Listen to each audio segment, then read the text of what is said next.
Apa titik terendah dalam berbisnis? Apakah ada momen yang sampai down banget gitu dalam waktu berbisnis? Saya sebenarnya kalau boleh ngomong, di awal saya mulai belajar bisnis,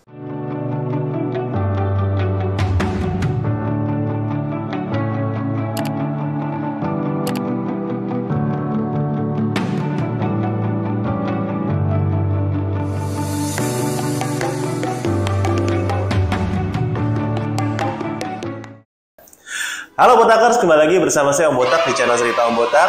Nah, saya saat ini bersama dengan Ko Hong Lee, pemilik dari toko Metropolitan dan pemilik dari brand Midu. Nah, buat Botakers yang belum nonton video part 1-nya, jangan lupa buat klik link di atas ya. Cari ya part 1-nya karena tadi part 1 udah seru banget. Kita sudah grebek ya toko offline dan juga gudangnya keren banget ya. Nah, buat teman-teman yang belum jadi Botakers, klik join di bawah ini supaya teman-teman dapat konten-konten video daging tentang materi-materi bagaimana menjadi seller Tokopedia, Shopee, dan Lazada. Dan itu akan membantu teman-teman jualan online-nya lebih bagus lagi. Nah, sekarang kita sudah ada dengan Ko Hong Lee ya. Thank you. Ini kita mau nanya-nanya nih ya. Mau korek-korek lebih dalam. Mau belajar nih ya. Ini kayak Ko Hong Lee keren banget. Memangnya Ko Hong Lee itu background-nya seperti apa ya? Kok bisa akhirnya memutuskan jualan furniture? saya background-nya sih biasa-biasa aja Pak. Bukan juga dari keluarga berada ataupun dengan pendidikan yang tinggi. Saya kalau boleh cerita sedikit juga, kehidupan saya dulu cukup susah Pak. Saya ini alumni TKI.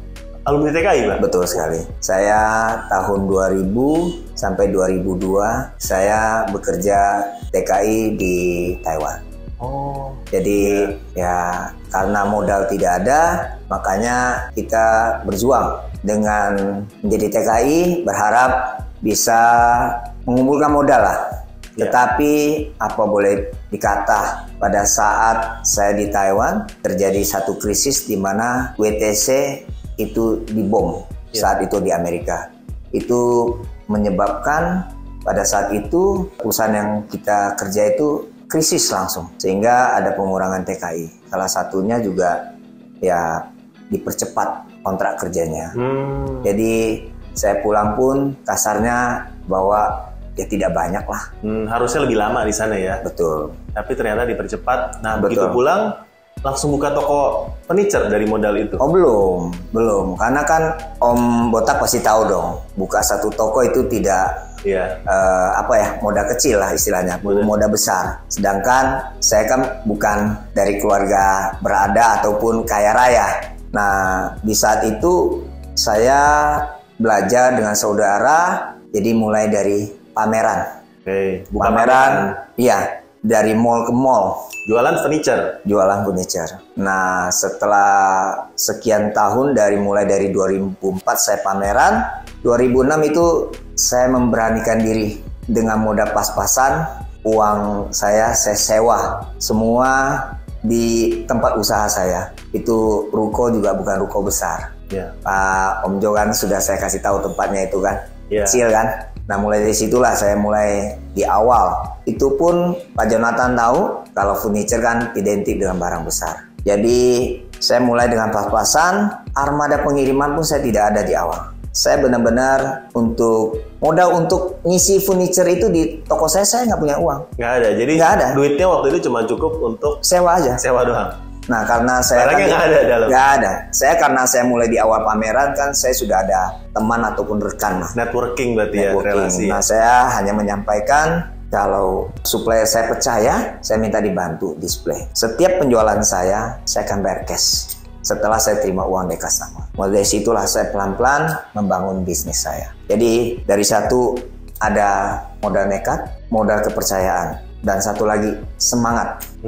Semangat. Saya terus terang, semangat saya mungkin kalau saya boleh ngomong tiada duanya. Kenapa? Sampai saat ini saya tetap masih semangat. Masih semangat. Semangat.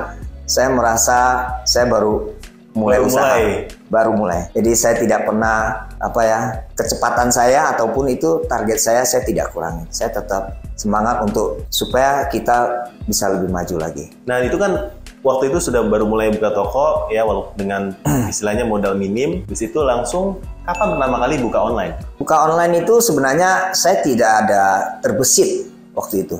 Tetapi karena saya mulai dari offline, saya selalu dikomplain dari customer offline kami bahwa saya beli di online lebih murah. Dari situlah itu membuat saya, keinginan tahuan saya, kok customer kok selalu membandingkan kami dengan online. Dan online itu lebih murah. Wah, panas. Iya, jadi itu membuat saya, ini lama-lama kalau saya tidak ikutin tren ataupun perkembangan, bahaya nih bagi perusahaan saya. Saya bisa ditinggalin. Iya. Mulai saya pelajari, saya amati, oh ternyata kalau jual di online belum termasuk setting, ya kan? Pertama itu. Kedua, belum termasuk ongkir. Yeah. Nah, di sanalah customer kadang tidak tahu ataupun mungkin kurang menghargai kita toko offline. Sebab toko offline itu online juga ada kelebihan. Jadi harusnya dua-dua itu saya yakin tetap akan berkolaborasi untuk ke depan akan lebih baik. Semuanya pasti punya market masing-masing. Jadi masuk online itu pas sebelum COVID gitu? Betul. Jadi di awal saya sebenarnya kalau bagi orang yang tidak siap mental mungkin sudah kabur duluan. Iya. Kenapa saya bilang seperti itu? Saya mulai sekitar mungkin tahun 2016 atau 2017. Oh berarti udah cukup lama ya?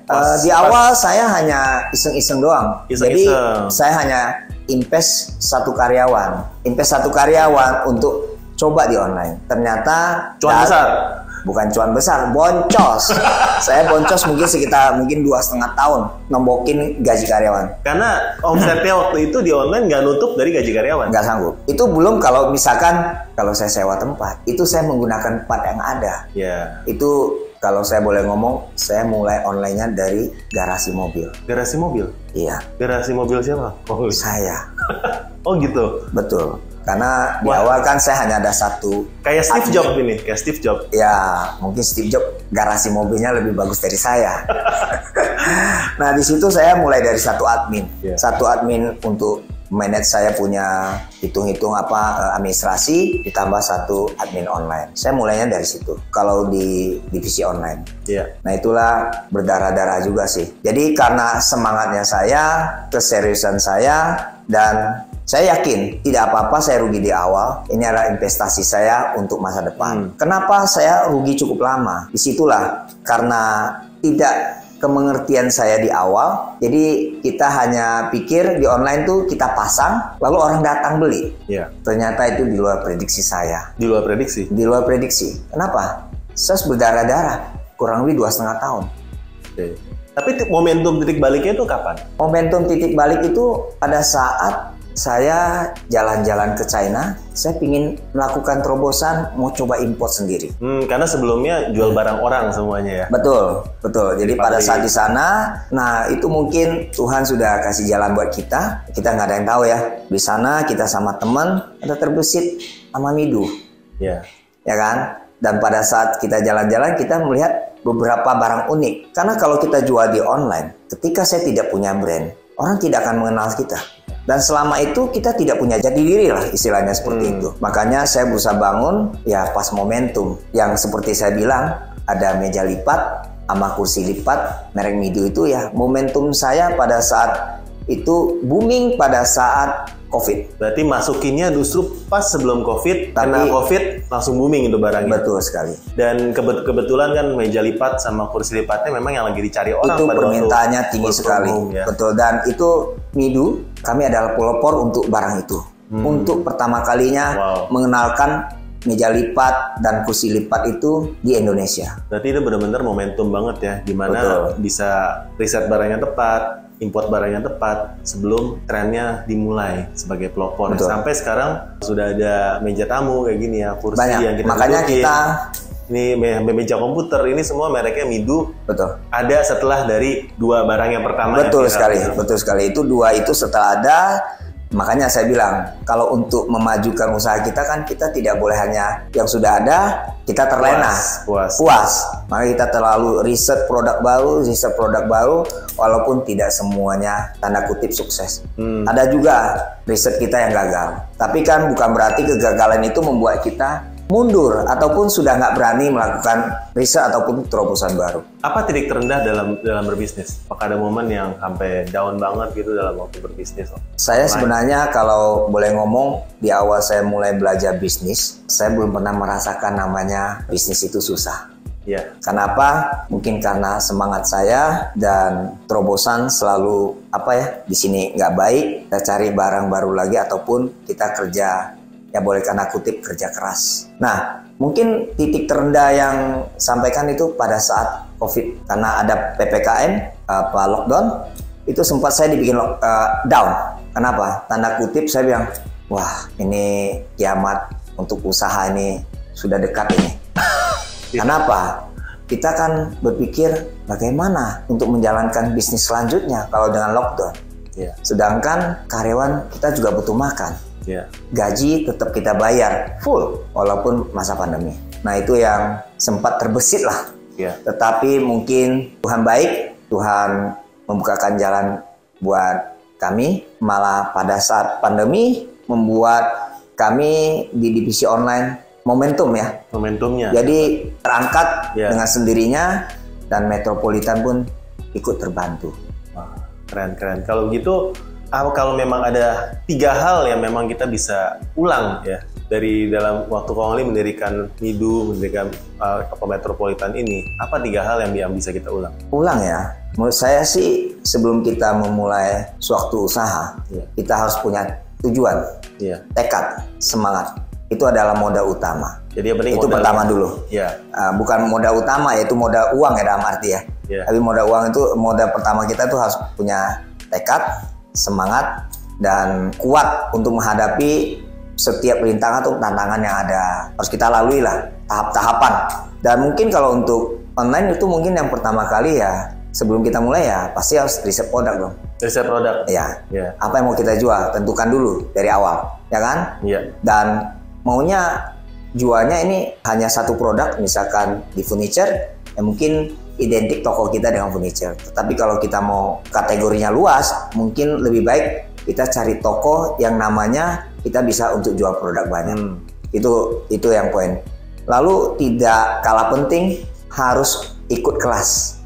Saya sebenarnya terbantu ya karena tidak kemengertian kami setelah kami ikut kelas pembotak. Jadi itu membantu penjualan kami ataupun disupport dengan iklan membuat kami punya penjualan lebih meningkat lagi. Tapi Ko Hong Lee cukup rajin ya, maksudnya dengan toko yang size-nya udah segi besar ini juga sering sekali ikut kelas ya, online maupun offline. Betul.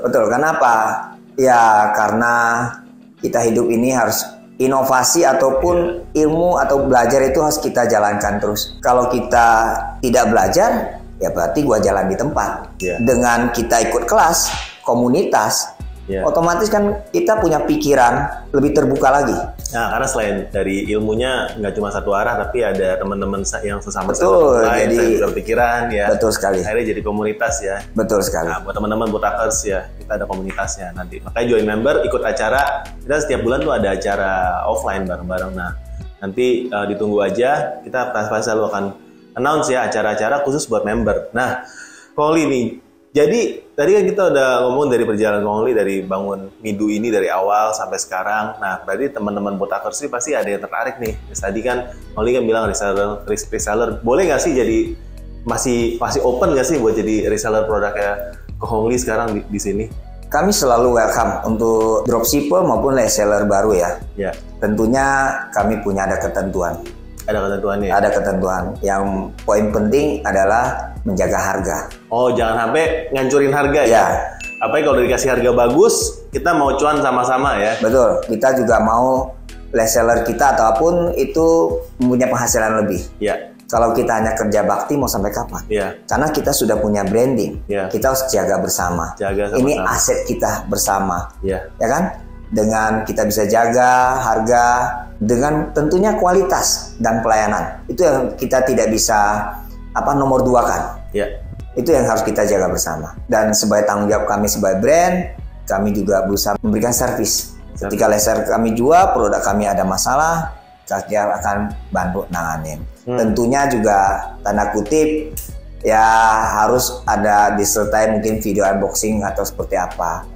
Tetapi itu bukan berarti kami lepas tangan, karena kami juga punya rasa kemanusiaan ataupun customer kami, apalagi ketika penghasilannya pas-pasan, dia berharap memberikan satu produk, apalagi untuk anaknya sekolah, ternyata udah beli, sampai di rumah nggak bisa pakai, kita merasa ada kesalahan, ada tanggung jawab kita kalau kita nggak bantu atasi. Walaupun yang seperti sebelumnya sudah saya katakan, bakal kami harus bongkar unit kami yang lain untuk membantu menyelesaikan seperti itu. Nah, berarti dari teman-teman ini kalau mau jadi reseller itu tinggal hubungi nomor di bawah ini ya. Nanti kita ada linknya, atau nanti kita akan pin di komen. Jadi teman-teman tinggal klik link di sana, nanti bisa join menjadi reseller dari Midu ini.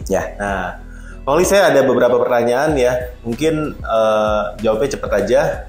Iklan atau organik sekarang? Iklan. Saya tidak berani lagi lepas iklan. Udah nggak berani ya? Nggak berani. Tetap saya akan iklan nomor 1. Iklan. Nah, produksi sendiri atau jual barang orang? Saya import dan jual barang orang ya. Tentunya dalam kuantiti besar dong. Dua-duanya berarti ya? Iya. Dua-duanya bisa. Kalau ini susah nih, online atau offline? Kalau saya kan tahu sendiri Om Botak, saya mulainya dari offline. Tidak mungkin saya lompat dari yang membesarkan saya. Tetap saya berharap dua bisnis ini, offline maupun online, akan saling mendukung. Karena apa? Ada sebagian orang beli di online, masih orang Indonesia, masih mau lihat fisik, ataupun ada keraguan. Punya toko offline nggak?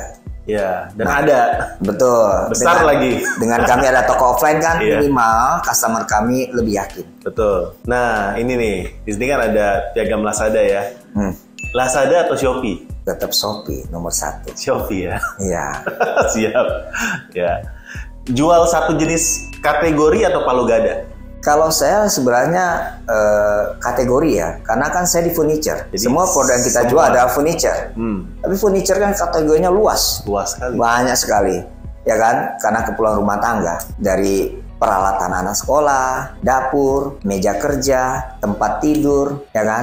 Semua lengkap. Dengan kita di satu bisnis ini, saya rasa kita lebih konsisten, ataupun kita lebih terarah lah untuk membesarkan kita punya toko ataupun usaha kita. Oke, kalau gitu kita akan tutup dengan mungkin dari satu pesan dari Kohongli untuk Botakers yang lagi nonton video ini. Pesan ya. Kalau saya pribadi sih, ketekunan, semangat, dan kerja keras itu adalah modal utama untuk kita maju. Ketekunan, semangat, kerja keras, dan satu lagi yang paling penting, ada 4. Jujur. Itu yang mungkin menurut saya nomor 1. Dengan kejujuran maka akan timbul kepercayaan. Ya kan? Keras, tekun, semangat, jujur. 4 ya. Kepercayaan ya. Percayaan. 5. Kita dengan orang percaya kita, otomatis kan orang bisa memberikan produk ataupun bakal harga tanda kutip bisa lebih murah dari orang lain. Dan itu adalah kunci dalam berbisnis. Betul. Mantap. Dan saya ingin kasih topi Botakers supaya Kohongli juga jadi Botakers. Karena kan saya memang alumni Om Botak, ya kan. Terima kasih loh. Jadi saya pakai nih. Boleh. Pakai ya. Hari ini saya resmi jadi Botakers. Botakers luar biasa. Luar biasa. Dan sekian dari video kita dengan interview dengan Kohongli, owner dari Midu ya. Buat teman-teman yang belum jadi Botakers, boleh klik join member supaya bisa bergabung dengan teman-teman Botakers ini. Di sini kita belajar sama-sama tentang jualan online ya, walaupun dan juga prinsip-prinsip ya dalam berbisnis pada umumnya. Sampai jumpa di video kita selanjutnya. Bye-bye. Bye-bye.